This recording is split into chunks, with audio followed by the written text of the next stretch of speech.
welcome to Let Me Know How It Is, a pop culture podcast about TV, movies, comics, and all things geek. We're looking at one of the greatest of all time today, Orson Welles' Citizen Kane, and the influence it still has. I'm Zach Slater. I'm Frank Melman. This is Tommy Smithereen. And I'm Clifton. All right, so this film is celebrating an anniversary this week, 80 years since its release. Citizen Kane, what can be said? Maybe the film world's most honored film, starring and directed by Orson Welles, which he co-wrote along with screenwriter Herman J. Mankiewicz. Citizen Kane was Welles' very first feature film, directorially or as an actor. He was just 25. The film was largely revolutionary for its day. There's maybe no other film touted as the best film ever made more frequently than Citizen Kane, topping the AFI, that's the American Film Institute, top 100 films of all time twice. Ranked number one in 1998, as well as an updated list in 2007. Even sporting the highest critic rating on Rotten Tomatoes until very recently, when Paddington 2 beat it out. Yeah, how very fitting, yes. Yep. So, I'm sure there are full courses on this film alone in film school. Maybe the most critiqued film ever from film scholars' perspective. But we're going to try and do it justice, so here we go. We're looking at just why Citizen Kane is so influential. Clifton, you want to start us off? Sure. I mean, just one thing I'll bring up to begin with is Citizen Kane as a film was controversial to begin with. Yes. It was highly anticipated because Orson Welles and Mercury Theater Group, the Mercury Theater Company, had been a radio phenomenon up to that point. They were known nationwide.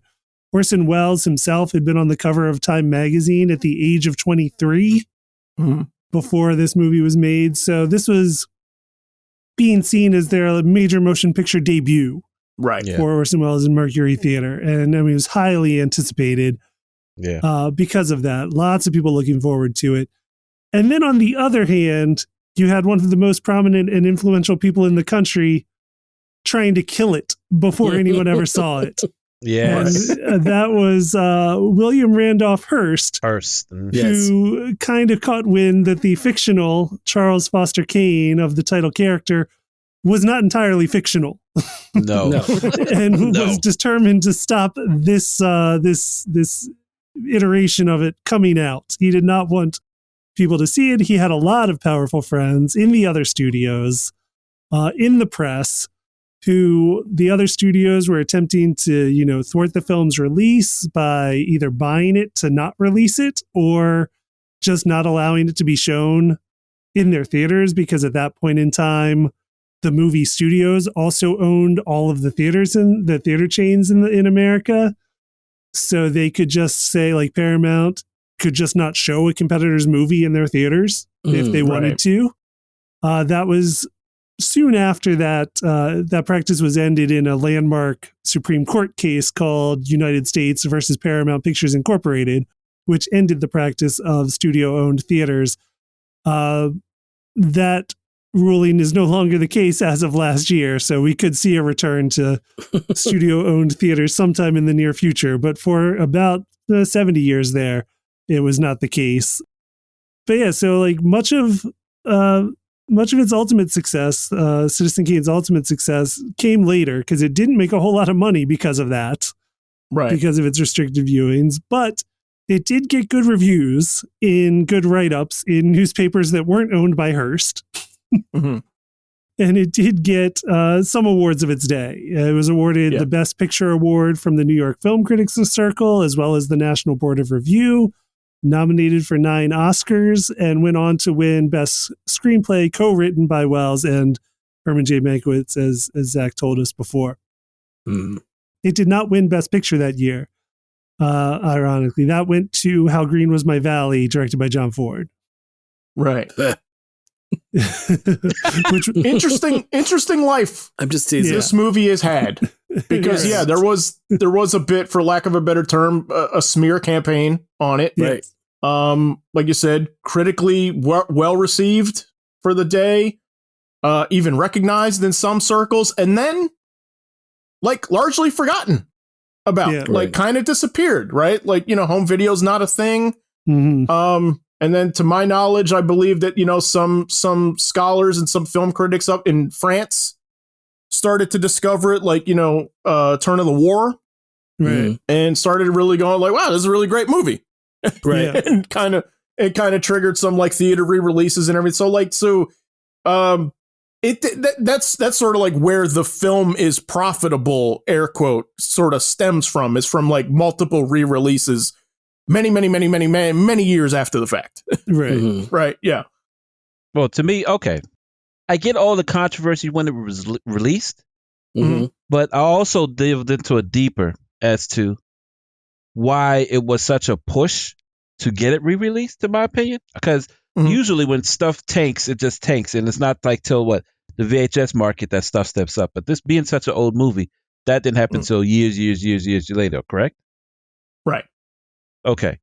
To me, what makes this movie so talk of the town is the cinematography, though. Mhm. I'm not big on it because I've never made a movie. So I didn't know the painstaking things that they did that made it so great.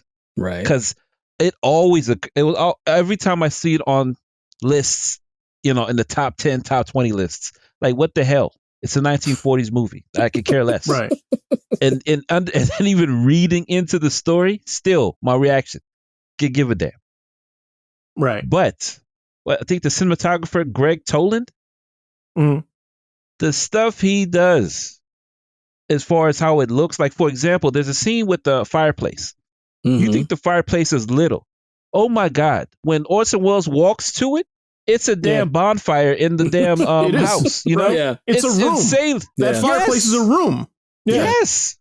Which Mhm. I was like, the hell? But that and another scene had to be explained to me. Which also, though, really quick, I mean, like, for the day, also, a Mhm. house that size, which Which was a stupid house, Yes. right? Yes. No central heat, no central air, right? No. Like, I can't justify it, but I'm just saying semi-understandable to, that house would be freezing. Yo, it'll be drafty as hell just how big it is. Like when he comes down those steps, Jesus, Yeah. what the hell? But what I was referring to was in the beginning when they're selling him off, his parents. Yeah.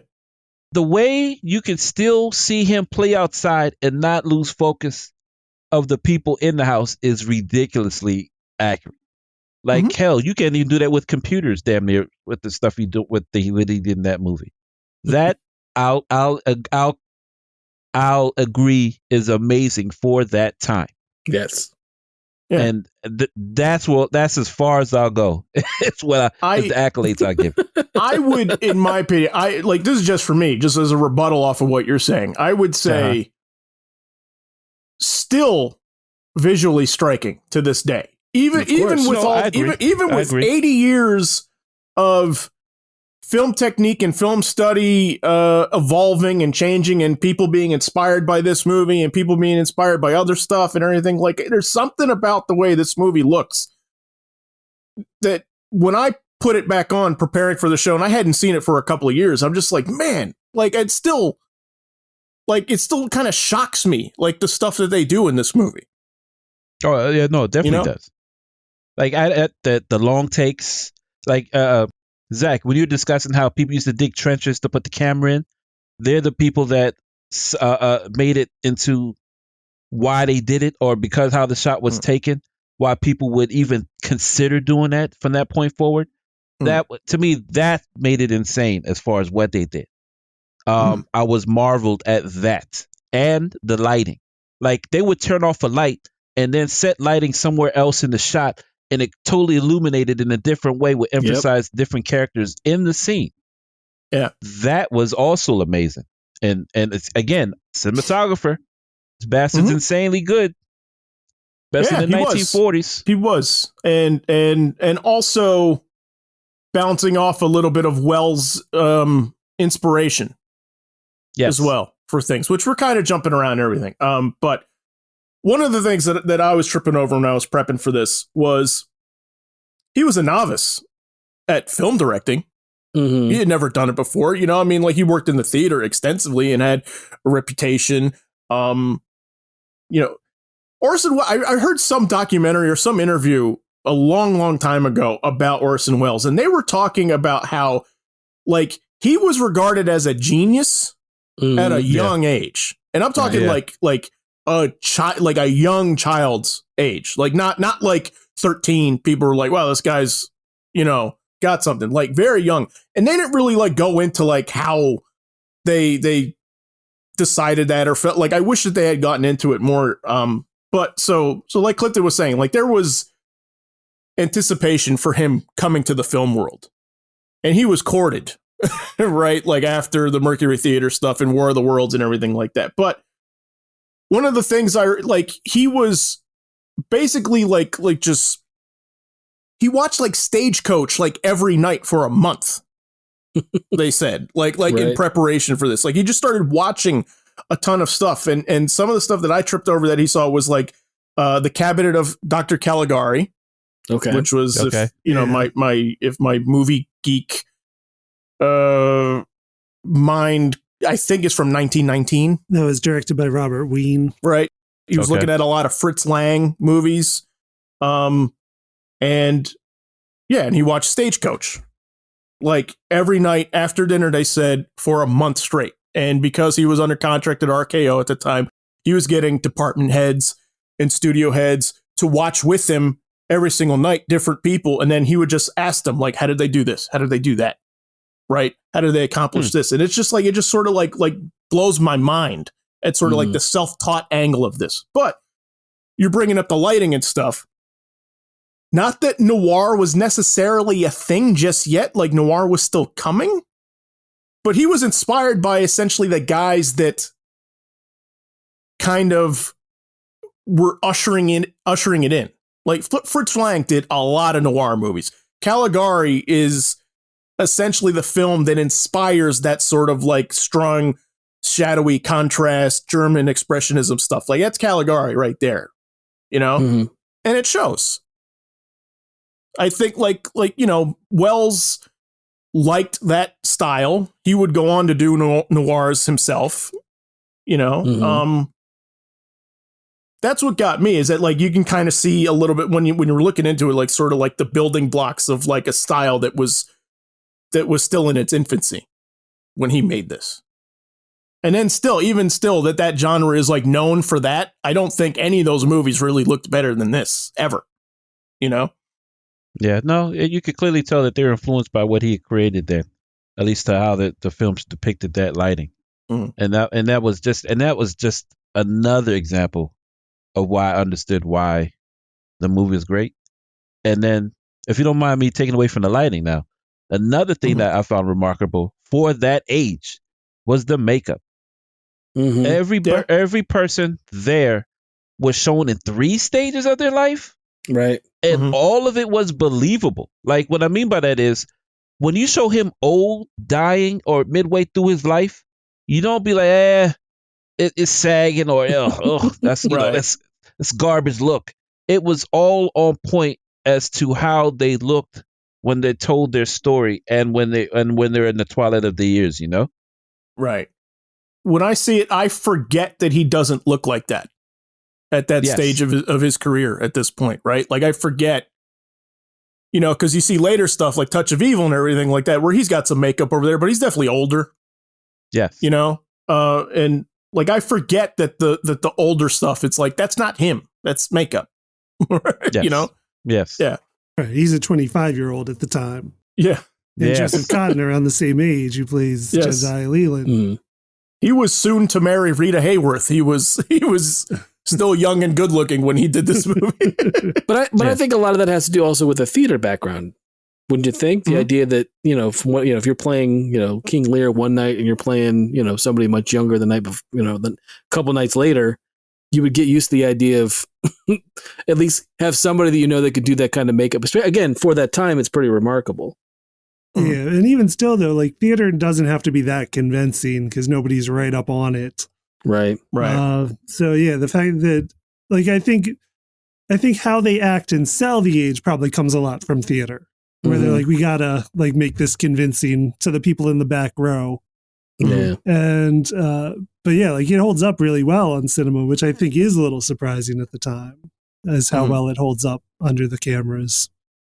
Yeah, one thing I remember when I first, one of the first times I saw this and read up on Citizen Kane was just the idea that a lot of the stuff that he did for it was, like you said, was he played a lot with perspective and the idea of characters looming large or looming small in a scene, as well as the fact that if you go back and look, a lot of the sets have ceilings, which at the time wasn't really something that they did all that much. In some cases, you've got scenes where Kane looks like he's almost about to touch the ceiling, like he's such a large figure, and has such a long, such a. You see the lights. Otherwise, typically that's why right. You see the lights in the boom mic. Right, exactly. So it's one of those things where I remember reading that up on them, but and then seeing it subsequently after that, going, "Oh yeah, you're right. There are scenes where like it has that feel, and it might have been done." Again, to make the characters look larger or to give more of a claustrophobic feeling for a scene, it all depends. But it's just something again that I can't unsee now that I know that it was done. So yeah. The first thing I remember kind of hearing about it when I was getting into movies and just knowing the title, right? Because this was a movie that I had certainly heard about and heard its reputation before I actually sat and watched it. But the thing that I kept hearing about was the windows, right? And reading film essays and critics talking about there was that perspective shift where you think the window is really, really small until somebody walks up to it and it's huge. Right. And there's a narrative symbolism to it where it's like he's signing away his business. And so he's somebody coming into power to sort of, illustrate that. And the movie does this all the time. All the time, all these kind of interesting reversals. One thing that struck me was, when basically his parents are selling him off in the flashback to his youth, right? There's a moment where you think his dad is the hero of this moment, right? Where it's he's the only one fighting to be no, this is wrong. We can't, sell my kid, right? Until you find out she's no, I'm selling him to get him away from you. Right. Right. And it just I watch a lot of old movies, but I still wonder, I'm man, what was that like for audiences to see that scene? Right. I don't know. Ain't no telling what happened in the 40s. Sure. Yeah. But that's okay. Now we get to the crux of why I did not like this movie. The story. Let's set it up really quick. So you were okay.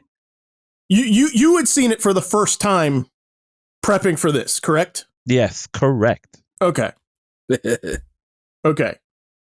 I just wanted to point it out there, just because you're reviewing it as if you just saw it yesterday. You know what I mean? Oh yeah, no, definitely. Yeah, no. Oh my gosh, that scene when you get to see his parents sell him off, he doesn't have a care in the world when all that occurs. Oh my gosh. I'm in my head, it's what the hell is happening? And maybe I missed the scene or missed the moment that how is he bequeathed this money? Under what conditions, and what does he leave, and what does he go to for a man to come to buy a kid, and she does it to get him away from her? They don't go, away from the dad. They don't go into details, but all that seems ominous. I can't even think of a situation in which I would sell my kid for money, right? For sure, and then have the mom be the one to push it. Yeah, and it's they didn't tell the kid, and the kid to me was happy. So whatever the dad was doing, didn't mess with the kid too much because he was happy outside in the snow by himself with the sled. So unless he gave him too much sugar, I didn't feel the restlessness why he had to go. He wasn't mopey, he wasn't depressed. Right. He's happy in that moment doing what he's doing. Right. Which, yes. But that's what confused me. I'm if the kid is happy and then you push the narrative that he wished he was a kid, what the hell was this old man doing to his kid to make the mom want him to go? I think it's more the idea that he's happy in the moment of escaping his situation as a kid, in that moment of being outside and away from things. Not, I think that's more the idea of when you, again, we're spoiling an 80-year-old movie, but yes, I'm spoiling it. Yes, you're right. Definitely am. Just the idea of And again, I think it plays into what you're saying is the idea that no, the reason why he longed for that time was the fact that, that might have been in what might have been the hardest or most awful part of his life. He could find simple joy in that thing, right? Mm-hmm. But yes, while at the same time, the mom is pushing for the fact to get him away from the dad for whatever reason. Yeah, right. She packed this stuff a week prior. Oh my God! Mm-hmm. Yeah. But to me, it's like it was a room full of monsters. Mm-hmm. That's all I saw it as. Right. Yeah. No, but like I'm saying, it might have been. But that's the point. Right. Yeah, I think the idea that's the point. Yeah, no, I think the idea being, he had the moment where he's with the sled and, for all he knows, everything is fine at that point. Mm-hmm. you think back, you think back he doesn't want to go. Yeah. He doesn't want to go. He right. But that's what he hates that guy. He's pushing him over instead of like. Oh no, he hates that guy throughout the whole movie. But that's what doesn't make sense to me. It's her need to have him go. Right. And especially if it's to get away from this guy, but you put him in the hands of another monster that wants to be something totally different to his ideals. But I'll come back to that towards the end when we discuss the end of at least the story. I hated the guy so much. Look, let me ask you this though, because at this point, I think it's impossible to not have things like the ending ruined and to have not seen references to it in other in a million avenues of pop culture. Right. Yes. Right. Yes. Because that was something when Tommy was cursing me about having to watch this movie, that all throughout this week, I said there was something I was going to say to him that I'm like, I told him 20 minutes in, you'll recognize this movie from a million other things you've seen it before, basically, because of the fact that it's so permeated, the culture. And what I was going to tell you, Tommy, was I was just going to say one simple word, which was Bobo. Right. No, I get it from Simpsons. Yeah. I mean, that episode Rosebud is Citizen Burns, basically. No, I get that after seeing it. No, yeah, I saw that. I saw a Citizen Kane reference last week that I didn't seek out. I was watching Mickey Mouse cartoons with my son, right? Yeah. And there is a shot of Donald who's like running for office and he's addressing a crowd and there's a huge Donald Duck like poster right behind him as he's like talking to the masses. And I'm like, and this is a new cartoon. This isn't like one of the Disney ones from the 50s. Right. This is like Wonderful World of Mickey Mouse. Right. Were these part of the new Mickey Mouse shorts that they've been doing for like 6 years or whatever now? Yeah. So it was one of those. And I'm like, there's a Citizen Kane reference right there. I'm like, just it's in a cartoon. The first thing I'd ever seen, and it was like a Tiny Toons cartoon when they did the Montana Max episode when he screams acne out the window and everybody's like, what does he mean? Like, right? Yeah. The first one I ever saw was the Real Ghostbusters episode where the ghost of Citizen Kane shows up. And is haunting the place looking for Rosebud. Right. And they have to figure out what Rosebud is. They go through the whole thing, but that's where I learned about it all first was a Real Ghostbusters episode.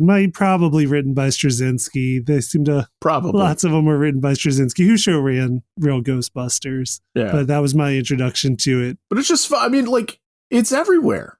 Yeah. And it's one of those things that I think like whether people know it or not, you know what I mean? They've seen this movie referenced to them 100 times. Right.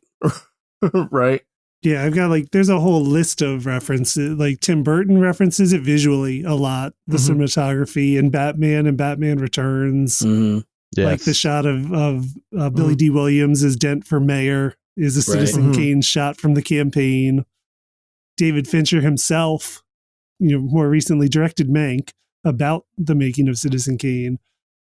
Directed a video for Madonna called Oh Father in 1989 that replicates the entire shot of child playing in snow. And the one I caught this time when I was watching it was when Kane buys the staff of the other newspaper, which I'm drawing the blank on what the other newspaper's name was. The Chronicle. The Chronicle. Yep.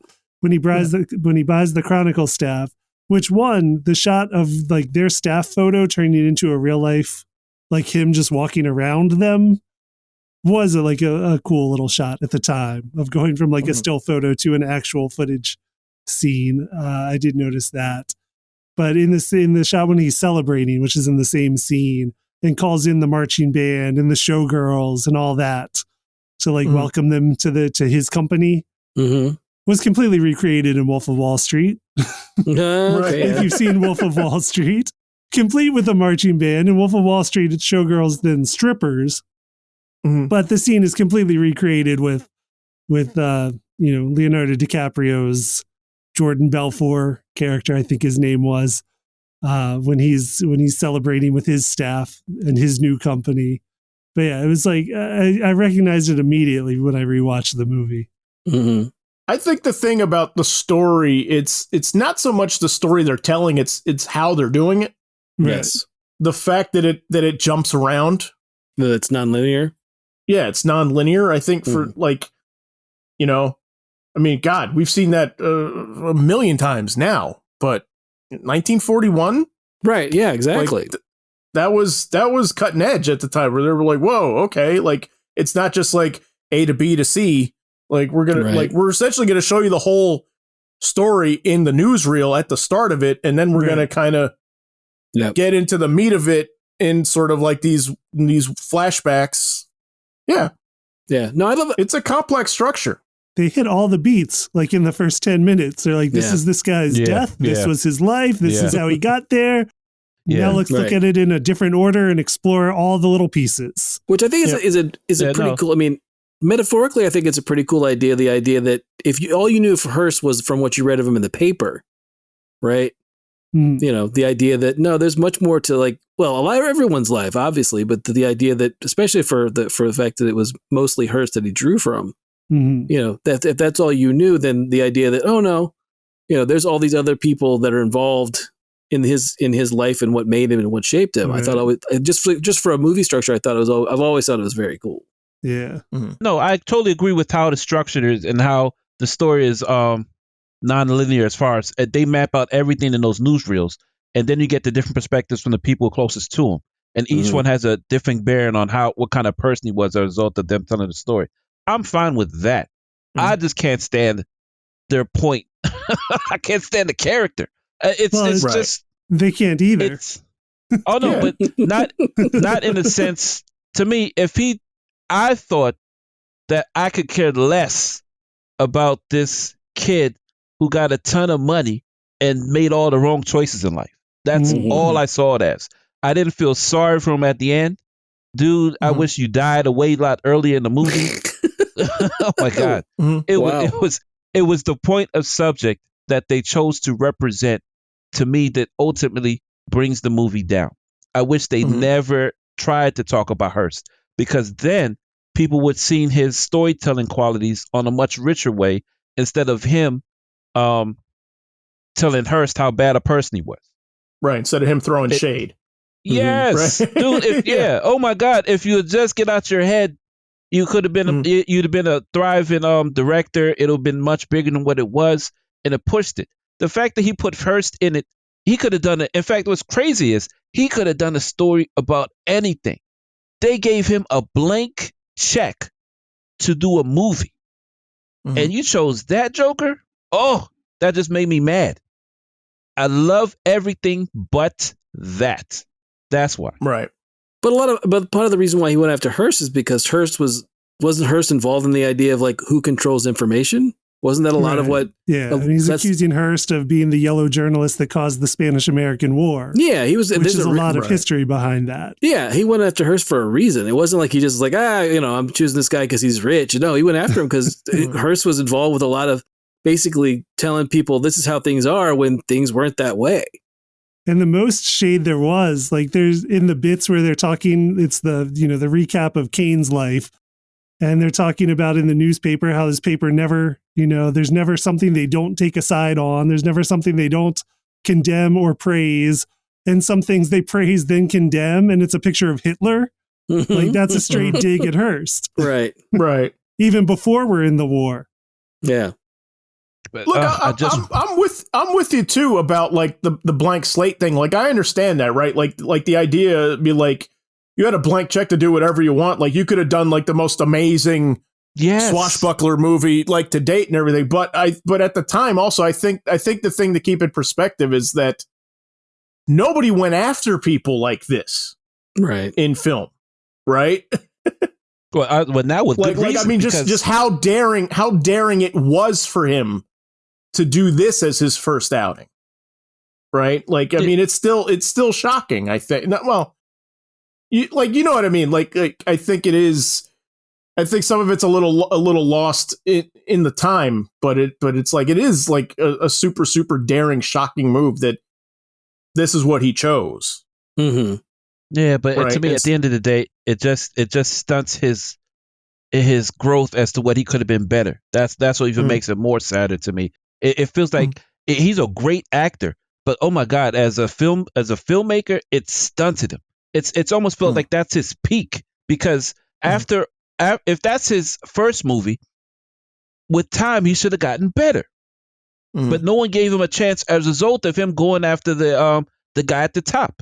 You know, I mean, he's had some other good movies. I mean, he still has some other good movies after this. Granted, Citizen Kane was better than this. I'm not saying that. I'm just saying he didn't have his movies weren't bad after this. Yeah, but to me, and And again, this is after War. This is after War of the Worlds too. No, I get that, but to me, it's like that saying, you know, you aim at the king, you bet not miss. Sure, and the radio play War of the Worlds, right? Yeah, yes, not the Tom Cruise one or I mean, his movie career ended. Yes, I mean, yes, that is true. Mm-hmm. But it wasn't after this movie. I mean, he made movies into the 50s. Mm-hmm. Yeah, and he did have a reputation at a certain point of being, you know, going over budget and being, you know, difficult to work with and stuff like that and everything. You know what I mean? But I mean, like he doesn't have maybe an entire film that's as you know, celebrated as Citizen Kane, but I mean, he's definitely got moments and things in other movies that he's done. There's the mirror sequence in Lady from Shanghai that he did is that's another movie he directed that, like, that's another one you've seen referenced a million times, right? Like until you watch it. Touch of Evil is sort of like opening, the whole opening shot. Yeah. I don't know. No. I just like, but you know, it's also, I do think where I agree with you here is that it's not a fun movie to watch. No. Right? No. I love it. I absolutely love it, but right, it's not it's not a pick me up. Casablanca makes me happy. Right? Casablanca is one of my favorite movies of all time, came out the following year, right? Like that movie like brightens my world when I watch it, right? Mm-hmm. Die Hard's fun to watch, right? Yes, like I'll watch it, you know, however many times a year. You know, but that's also like, it's kind of not the point of this one. Like, you know, like what Clifton was saying, like none of us like Kane, the guy, like he's awful. You like him in moments. You like him in moments, and in the next moment he does something awful. Oh no, not even remotely. I hated him from the little beginning? kid playing outside. Oh my God. Yeah, man. He was about to tell you that, oh my God. As a result of them telling him, yeah, you're going to boarding school, have a new, better life. He beats the guy with the sled and never relents. I mean, at that point, he hates the dude from that point forward. He gives him a better life, gives him all these opportunities, and he's still a jerk. And then at the end, when they make me want to feel sorry for him, I do not. Oh my gosh. Right. To me, it was just giving you money doesn't make you smarter or more, moralistic. I get Wells' dig towards Hearst, but to show the world that this guy sucks, trust me, you don't need a movie to show it.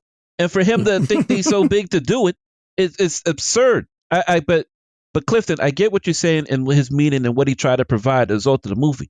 But dude, man, to me, he made a great movie and stunted it by using it as a vehicle to take down a guy that he could not take down.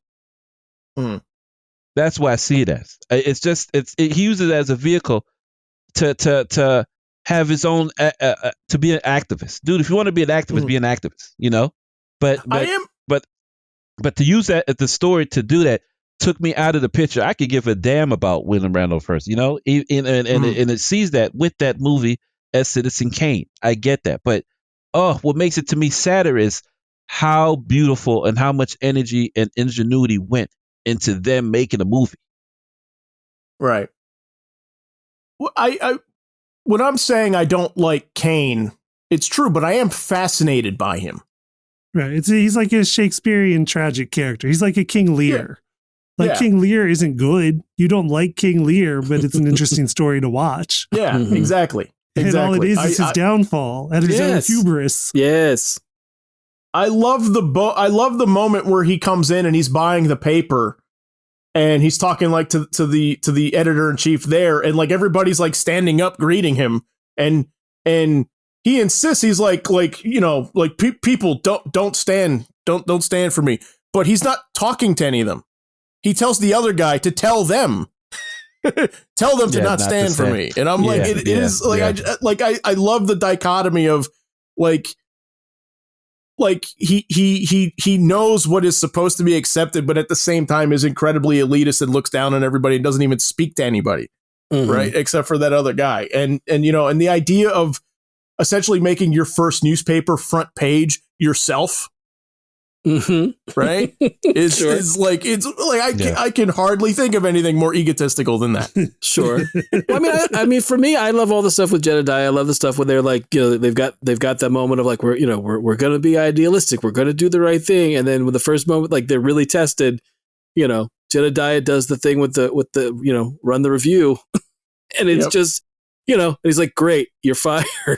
You know, that whole bit to me is like, it again, that encapsulates it. That, and then the scene with his wife at the table that gets further and farther apart.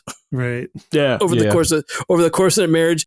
And just a bit when she's like, well, what will people think? And he's like, what I tell them to think. Is again another moment where I again, he's a terrible character, and you know, maybe you don't feel bad for, you don't have any empathy for him at the end, but again, I agree with you, Zach, the idea that I'm fascinated by the character. Oh no, I'm not even at all. And to me, it's just to me, it was just, how bad can you make them? That's to me, that's all I could see. It's from day one. And to me, I see Citizen Kane as anybody who makes films would undoubtedly love it, and I cannot argue with them because it's a great filmmaker's movie. But as a film lover movie, no. Oh my gosh, I'm fine not seeing it again. No, and I think that is incredibly valid, you know, opinion to have. Because look, I know a lot of people that don't want to sit through it. Yes, don't want to watch it. Like, you know, I watched it by myself. I couldn't find anyone to watch it with me when I was prepping for the show. Right? You know what I mean? Like, it's not an easy sell. No, even with its accolades, even with the reputation that it has. No, I understand that. You know, the one thing I want to do is I want to shout out the composer, who I think the opening of this movie is one of the greatest openings of all time. No, I give you that. It's just so moody. Yep. And again, like I bring up noir every episode practically. Like, I love old movies, and the fact that this movie doesn't open with huge orchestral big band sound and opening credits, right? Like the fact that it opens with a no trespassing sign, and it's just like so underplayed, and it's just like very, very long, slow shots building to something. I mean, like at the time, movie scores were top of the movie in the beginning credits, end credits, and occasionally you got them like in scene cuts for like you're establishing a change of location or something, right? So we're going to like you know, the newspaper publishing building or something. You got the exterior of it, then that's when you hear the music play. But music didn't play in the movie very much, and the idea that they weaved it throughout the movie, like as people are talking, and like it reinforces everything. I mean, we see this every day on television now. right? Like I wrote that in my notes. Like the fact that like people are talking and it's understated by music. This is on TV 5 days a week now, right? Like, yeah, you know, like I've sat through a lot of like NCIS and CSI, you know, and I'm just like, that's in all of those shows. I mean, there's almost not a moment where music's not playing in those shows now, you know? No, I can't even disagree with you on that one. No, music's great. Yeah, oh my God. I just can't get over how much it sucked. That's all. It's and then another thing that reverberated with me is the time of the movie. Oh my God. Anybody of color's window dressing. Oh my God. And I get it for the time. I just don't like watching it because it just emphasized. I remember the one scene when the band leader was singing. I was like, what? That's a black person in this movie? And then it just cut. Oh, my fault. He's just serving the people. I it just re-emphasizes. I mean, if there's even a black person in these movies from this era, sometimes. I mean, a lot of times there's not. Right. Yes. And usually if there is one, they are in some kind of service job, typically, right? Like not in this case, but I mean, yeah, like, you know, like I said, I watch a lot of old movies that are usually, you know, waiting on people. Yes. But I understand. But it's a what you call it? I'm not surprised of it. It's just a romanticized era that I don't care to see. It's and I know Clifton was saying earlier with, you know, of how he's a interesting character to watch, but I swear, please give me a rich man who's not a jerk, and I'll be more surprised at that. And that's why I just kept thinking that, okay, he's doing jerk things. No surprise there. No surprise there. And then at the end, when it made me want to feel sympathy for him, I can't. And then I get the meaning with the sled and the measure of a man's life and how they're chasing to see what the hell Rosebud meant, because being such an influential man and important figure, why wouldn't it be of importance, right? I just hate the fact they try to humanize him. F him, F his money, F his thoughts. Right. Burn his house. That's all I felt at the end of that movie. but you feel sorry for him as a kid? No. You don't feel sorry? Not even remotely. Wait a minute. You said he's in a room full of monsters. And he gets the winning lottery ticket. And he still wishes he was with the room full of monsters at the end. Okay. That's what killed me. I was like, dude, you hit the winning lottery ticket and you can't help but think about your sled as a little kid when maybe your dad was touching you or beating the hell out of you. I have no idea as to what occurred. God. But that was exactly. But that was his dying wish. I was like, oh, you're a jerk. After you've done upended people's lives through the course of your whole life, this is what you wanted to go back to? F you. The shot when that sled is burning, I wish it was him, but does get me a little bit. It does get to me. It does get to me where, like, as much of a monster as he is, I can't help but think every time I watch it, I have the thought of, like, man, like, what if this kid just could have had a normal childhood? Would any of this happen? Sure. Right. Yeah. Like there is a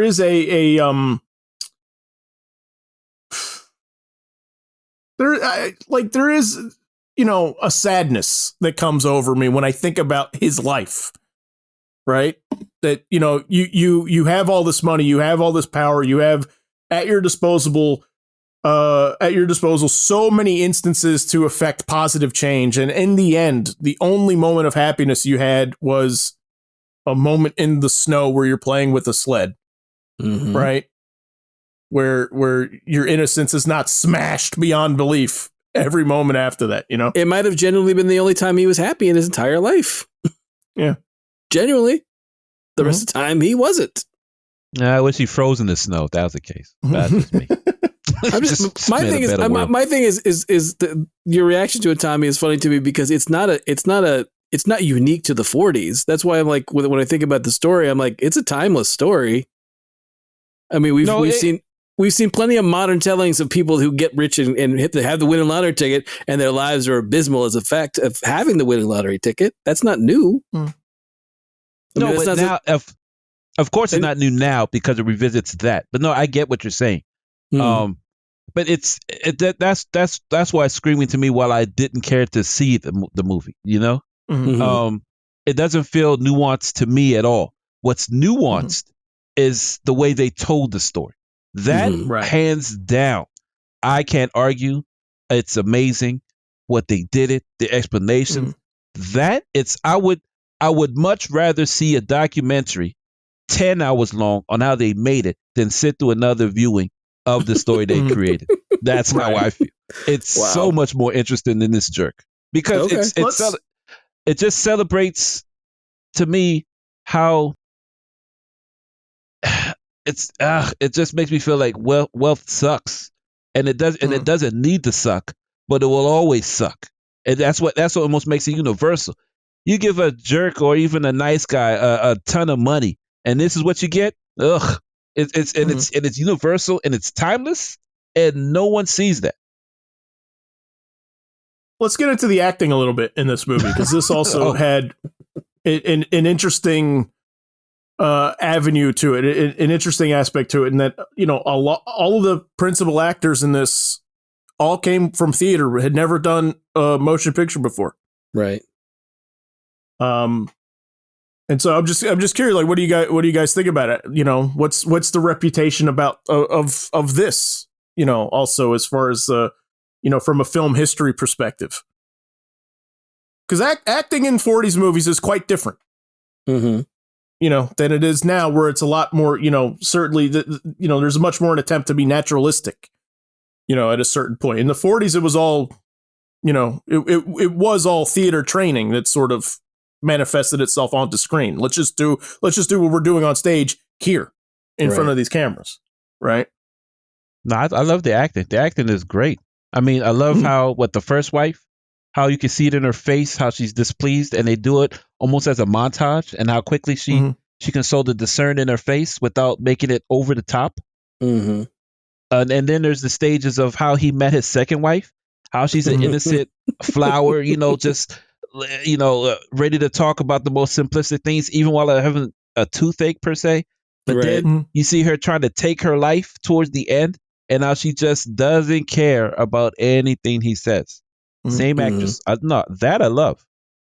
She's a fascinating character to me too. I mean, the fact that the wide range of emotions and different kind of aspects to her performance she gets to have in screen time that's not very long. I mean, this isn't a long movie. It's not a terribly long movie. It's it's an hour and 59 minutes, so it's under 2 hours by a minute, but it's under 2 hours. Right? Yeah. And then I love how in the newsreel, those same actors almost show a more that fakey newsreel look to them, in which it's more caricatured, like when they're doing the wedding or the celebrations or anything that like how a TV show or a newspaper would show the happiness, how they like played up more during the newsreel as opposed to the actual movie. The newsreel and the difference between the two, I like that as well. It almost made it seem like it's two different people being filmed when they're doing that whole bit with the newsreel in the beginning. Yeah, I mean, a lot of the acting at that time, even until you get into the 50s with the rise of method acting, I mean, it was a lot more pantomime. It was a lot bigger. Everything was broader on screen in the 30s and 40s, like once they got to the talkies, until you got to the method era of Brando and such. But this is like a precursor to the method era, I think, because a lot of their performances were understated. Like, I think of Joseph Cotten, well, Orson Welles, obviously, but Joseph Cotten, I thought, was an especially understated role. Like, a lot of his performance is in subtext, kind of. Yes. Like, he doesn't, it's not overt in anything he does, but you always understand what he's thinking, what the Leland character is thinking, and what his motivations are. And I can't help but think it's because they were from New York. Like, their entire company was based in New York, and all of the studio system was like born and raised LA. I mean, obviously these people would, these actors were growing up like being born in the middle of America, Kansas and such, and then following their dreams to Hollywood. But as far as becoming performers, they were being groomed in the LA studio system. And I can't help but think like maybe that was just something from their New York theater roots, that it was a different style that was already on the rise in New York that hadn't made it out west yet until they took it there with them. Oh, that's interesting. I don't know about that. I have no basis for that other than my own curiosity or my own theorizing. But I mean, you have a lot of other, like the later ones also came out of New York, like Brando. Yeah. And such. So we might have just been seeing like early precursors of the method movement. Well, and Joseph Cotten coming off of this, he was a leading man, later on. I mean, he became a big actor in his own right. After the fact from here, and they reunited later on in The Third Man, where Joseph Cotten was actually the hero, the lead, right. In that movie later on. But yeah, I mean, so this I don't want to say this movie launched careers, but I mean, this movie was like Marlene Dietrich, her first screen role, which she's a big star, that people remember as well. I always think it's funny about the woman who plays Kane's mother. Well, she goes on to be Endora from Bewitched. Right. Agnes Moorehead. When I think about Agnes Moorehead, that's what I'm sorry. Did I say who did I say? Jesus. Marlene Dietrich? Agnes Moorehead was who I meant. I said Marlene Dietrich. Yeah, Agnes Moorehead. I'm sorry. Yeah. That's what I was like. Yeah, brain fart. That's okay. That's the thing for me. Is like I always think when I think about that scene and I think about her and then I think about what I know her mostly from, it's just one of those things where that's where she goes on to be is Endora, from Bewitched. So, but no, I love Joseph Cotten in this. I think that I think his character is awesome. I think like you were saying, Clifton, the whole thing about how understated and how subtle he has to be in a lot of scenes is just great. I love his character, his segment, that sequence with him is one of my favorite things about this movie. His flashback sequence. Mm-hmm. Yeah, I love that whole bit. Mm-hmm. That whole thing is great. Is that the one where he's making like the paper doll? Or am I missing that? Oh, that's an interesting bit too. I think that's a nice way of showcasing just like how awful to him that opera is. It gets like he's us in that moment, and I just like that like he's tortured himself and he's taking it out on his program. Yeah. No, that made me laugh out loud when I saw that. That was funny as hell. Mm-hmm. Yeah. So how else is this influential? Would you guys say? What are we missing here? Well, one thing I remember that you like is the long shots, and transitions. Like one transition that I clearly didn't see, but it occurred, was when he takes the photo of the guys of the other newspaper, and it turns out to be real people. Like the transition of that was almost seamless. Right. And then there's those long shots in which, like, when you get to his second wife and she's like drunk on the table, but it starts off with the picture of her young, then it pans up to the nightclubs. What you call the it? Roof of the nightclub? Yes. And then it goes all the way in over to the sky roof where you see her slumped over. And it's like all the exposition you need as to who she is, where she's at, and how she's feeling, all in like seconds. To me, it's such a simple shot, but it tells so much in a damn near remarkably short amount of time. Mm-hmm. Yeah. It's a simple shot that I think is weirdly complex. If you like, it's one of those things. I watched that shot and it's just like the physics of it I don't understand. I'm like, where? Because like I'm looking at like the stuff on the roof itself, and I'm like, how are they getting the camera physically like to do this move? Right. You know what I mean? Like I know it's coming in under the sign, but like where is it?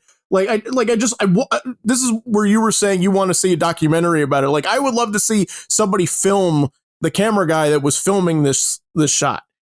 Yeah. You know? No, that would be amazing. Even still, that like I'm sure it was on a dolly or I'm sure it was on a crane of some kind, but I still want to see like just what it looked like. Cause I mean, cause it's one of those shots that like just it keeps going. And every time you think that they're gonna dissolve to something else or cut to something else, it just keeps going farther and farther and farther, and then it gets to the skylight and it's still going. You know? Yeah. Yeah. They do cheat a cut through the skylight though. Oh, do they? Yeah, they do a flash frame. Do they? Yeah, but it doesn't. But that's the thing. It doesn't feel like it. If you didn't mention it again, I don't. Right. I don't know the nuances or the descriptions with it. Yeah. But if you didn't tell me that, I wouldn't have believed it be as such. So, all right. So we will start getting into the ending in just a minute. But first, if you like the show, you can check out all of our episodes on YouTube and letmeknowhowitis.com.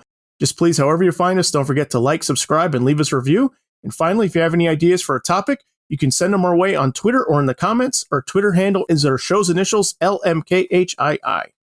All right. So let's talk about the ending then. So, which we got into a little bit, but let's hit it hard now. Well, did he own the warehouse to in Indiana Jones? I mean, just saying. Yes. Yeah. Absolutely. Probably another thing that was tributing. Like Spielberg was probably doing another tribute to Citizen Kane there. Yeah. Oh, tremendously so. Yeah. One of many, many. Isn't that impressive, though, to me? I mean, that was the thing I thought about more times this time than ever on any previous viewing of this movie, is like just the amount of stuff in the shots. Oh, yeah. Right? Yes. Like the room trashing scene. Right. Like the amount of stuff that was put up and just like and filled in for him to destroy. Yeah. Yeah. You know? That was his junk room. That's absurd. Yeah. That scene got recreated in Fantastic Mr. Fox, the Wes Anderson stop motion film. Is it also 2 minutes long in Fantastic Mr. Fox? It's a little, well, I mean, stop motion, so it would be a lot more tedious to make. But there is a scene, a room trashing scene that is tribute to that. It's a great room trashing scene. It is. It's very good. But no, again, I think that speaks to the idea of all the stuff that he tried to acquire and just still, was empty and awful inside. Right. Especially like when you said that we talk about that opening and it pans by like the zoo and, and all the stuff that he's got. He bought everything you could imagine. Yeah. The largest private zoo since Noah, the newsreel said. Yes. That's right. Yes, exactly. Yeah, well, that's a great line too. But yeah, that just speaks to the fact that no, you just never could fill up with it. Whatever was empty in old Charles Foster Kane, just could never get it. Ooh, I have a question for you guys. Do you think he killed his first wife and first son? Like bumped him off? Yes.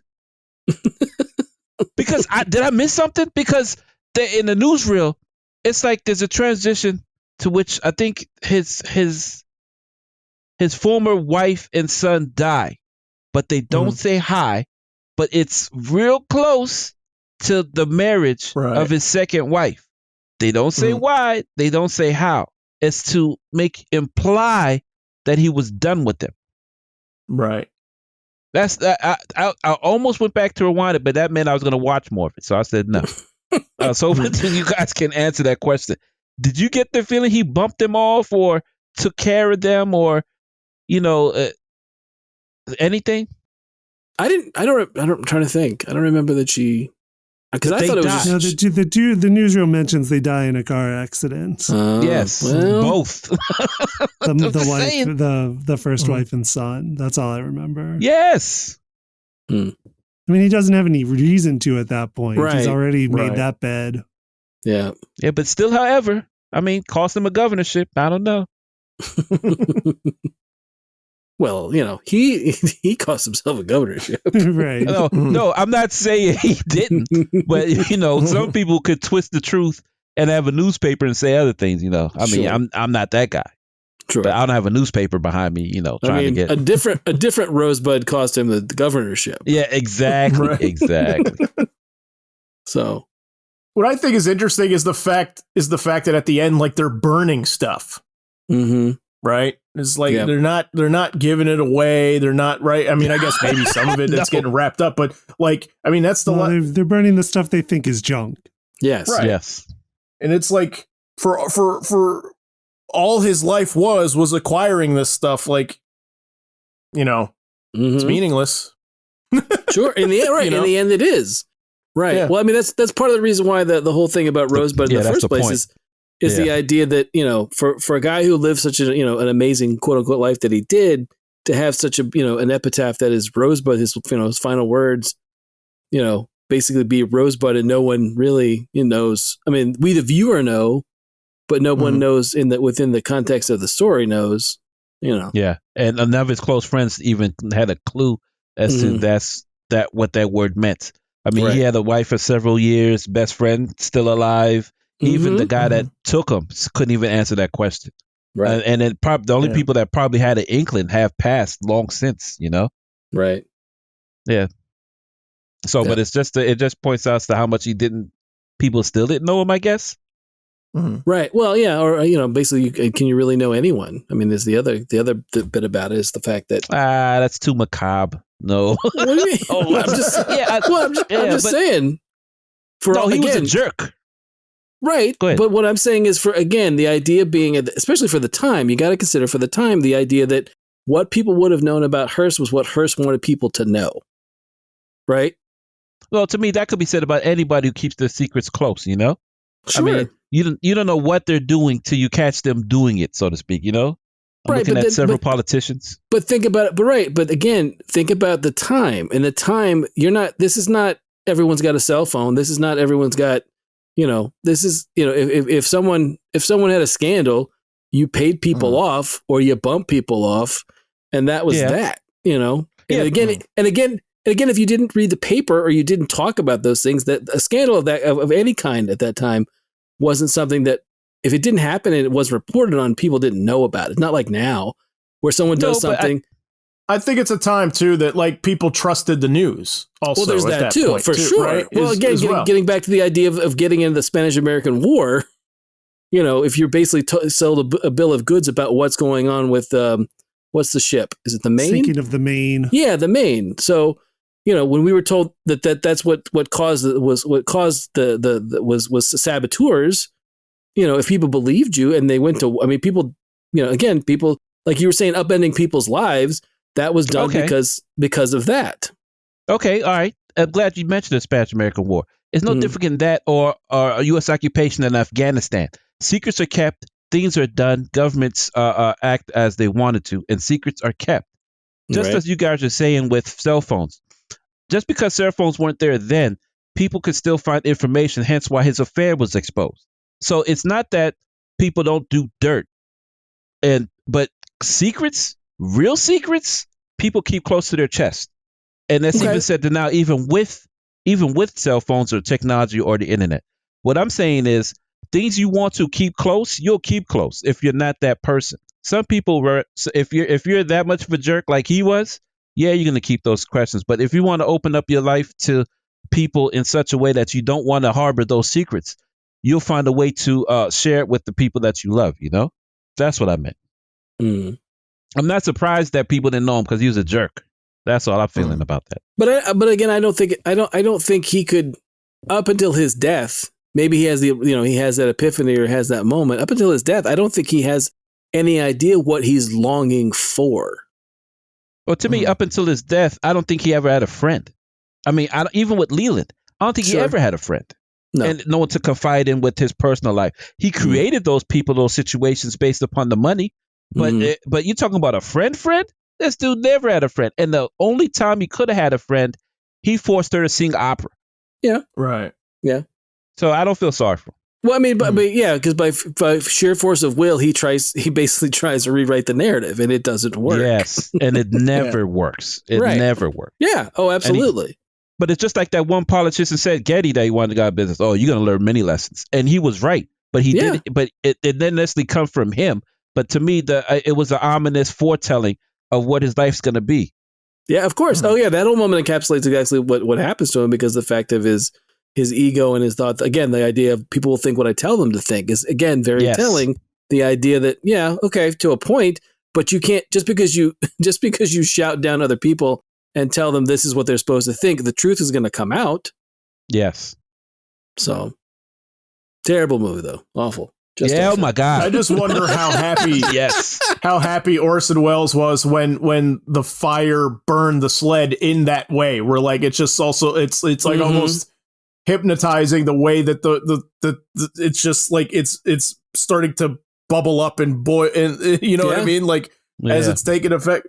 For a non-CGI shot, it's like, you couldn't have asked for it to be better. Yeah, no, exactly. Exactly. Right. for something that you can control burn for what you wanted it to do. It's like, no, it does. I mean, again, I don't know how many times they had to shoot. I mean, how many sleds they had. Nowadays your prop guy would have 8 sleds ready to go. Right. Yeah, for that perfect burn. Yeah, you're right. Yes. So. Yeah, it's a great movie. Yes, it's a great movie. I think like I said, it's there are more fun movies to watch, but I think, like we've been saying this whole show, like everybody calls to this movie somewhere. Sure. Yeah. No, I think the Indiana Jones thing was one I completely forgot about until I'm like, oh yeah, I'm like, that's a Raiders of the Lost Ark.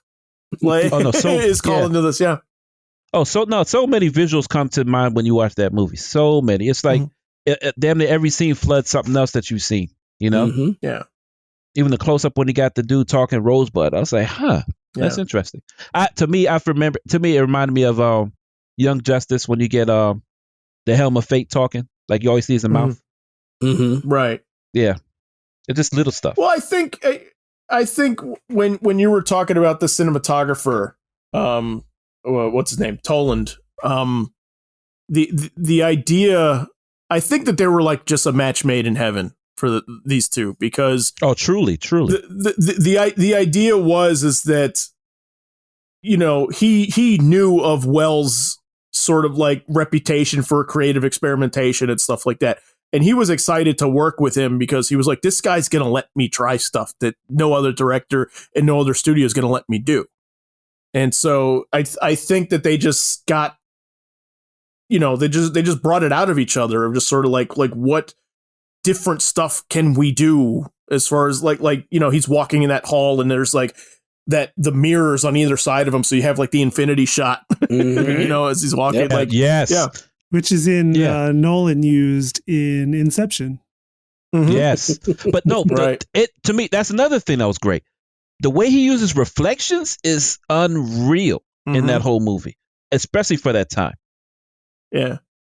When you see the nurse walk in the door and then you don't realize like, oh, that's in the snow globe. That's in the snow globe. And I'm looking at it and it's really up there that it's happening. Yes. Yeah. I just I love the way that the movie constantly like reverses some kind of thought or some kind of sensation that you have starting off a scene or starting off a moment. And then it's like, oh no, it's really this. Yes. Brilliant in that regard. For the cinematographer for Greg Toland, this is actually towards the end of his career, unfortunately. He passed away in 1948 at the age of 44. So pretty young still, passed away at 48. Or at 44 in 1948, but he had started in 1926 and had been working multiple movies a year up throughout his whole life. So he had a big long run of movies. Some of the more famous ones: Grapes of Wrath, Wuthering Heights, the 1939 version, Little Foxes 41. Like he's done a ton of stuff throughout his unfortunately cut too short career. Yeah. Well, at least his legacy is intact, right? You know what I mean? He's always going to be remembered. So, yeah, check it out, guys, if you haven't watched it. It is awesome. Yes. HBO Max. That's where I checked it out. All right. But yeah, so hit us up in the comments or on Twitter. Let us know what you guys think. Have you seen this movie? Let us know how you like it. And if you haven't and you're inspired to watch it after listening to us, let us know what you think. As always, we'll post links and examples to everything we talk about on letmeknowhowitis.com. So please remember to like us and follow us on social media, and we will see you guys next week. Thanks for listening.